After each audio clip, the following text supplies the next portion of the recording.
That's it. Yesterday he come and got the blue skyline.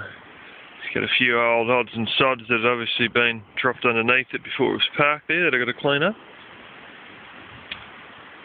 Yeah, we haven't had much sun for a few days. This is the first time where the sun's actually come out reasonably well. Had about 4 days of overcast days, which hasn't been good.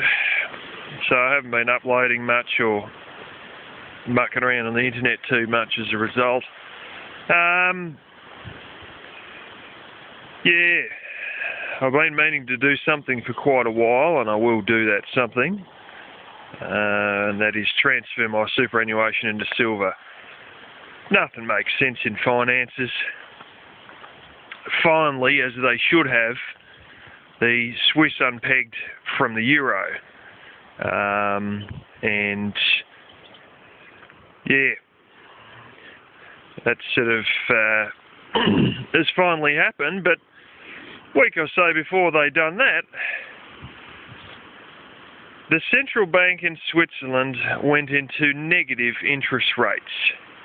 They went to 0.75% or something like that, negative, and now they've changed it to 0.25% negative after they took the peg off. It's a crazy, crazy world, you know, and when you look at stupid things like negative interest rates, and that doesn't even make sense, you know. I often shake the sheeple up a bit by telling them that when it comes to US dollars, there's only actually 3% in physical cash, actual notes, dollars that you can, you know, get your hands on. The other 97% only exists on a computer screen, thanks to electronics, electronic fund transfers, checkbooks, and fractional reserve banking. Anyways, so I got a bit of time, and finances have gone a little bit better than I expected, so I'm going to set myself up with what's called a self-managed superannuation fund, which is like an IRA or a 401k that you can direct what you want to happen. And I decided just to plonk it all into silver. Fact of the matter is, I'm not going to be able to touch this stuff for, well, at this point now, it looks like about 40 years. And it's probably going to be more than 40 years when the time comes. So I might as well stick it in something that's stable, and just leave it there. And I don't have a great ton of money in superannuation compared to most people, but enough so that you guys will probably get to see a 100-ounce bar. And, you know, I'll show you one. I won't show you everything I get, obviously, but yeah, I might be getting a few of those. There's little things down here. I got my electric sprayer. Works well. Goes to about a foot above my head or a foot and a half above my head, and that's about it. I'm having trouble with some of these things I can get. Say, for instance, that's your plant I can get around the sides with the electric sprayer. And I'll kill probably the side and maybe the edge of the top in a bit. But I'll never get the top, the complete top or the middle. The lance, which is your piece here, and your hose just isn't long enough.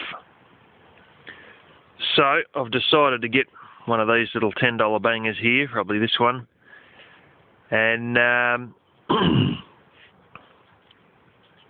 cut the hose and put an extension in, because I can go to a place that supplies you with all sorts of plastic hoses and fittings for small hoses and stuff like that, right up to big monstrous stuff that's, you know, blooming 4-inch plastic hoses. And so I'm going to go there and get appropriate fittings and get a great big extension on this. And with this, that allows you to spray like that. But you can slip it forward. There's a little notch there. You slip it forwards and it locks it in. And then you just push the front with your thumb and it flicks back out again. So I'll probably set this up on a frame, probably whopping big stick that come off one of the pine trees or something like that, one that's still in reasonable condition, or a broomstick, or we'll just see what I've got. And I've got a bunch of zip ties, and I'll zip tie it all onto it, and then pump up the pressure, and then as I've got it on the ground, bang, get it spraying, and then lift it right up over the top, spray all the top, and then when I'm done, bring it back down, and then just go turn it off again. And yeah, that'll allow me to get these box thorns that are 8.5, 9 foot tall and actually kill them in one hit, as opposed to just kill all the outside and not do much more. Because, you know, they're quite likely that they're going to come back. I mean, the fact of the matter is they remain green, and there's somewhere the leaves are dead on the outer side and the inside's still green, and essentially the plant is still live, and I just wasted a whole stack of poison going around the outside because I didn't kill the entire plant. All I've done was just made all the outer leaves fall off. So that's something that I'm going to do next week, and then hopefully get stuck in to the box thorn that are sort of closer to the fence line, because they're the tall ones.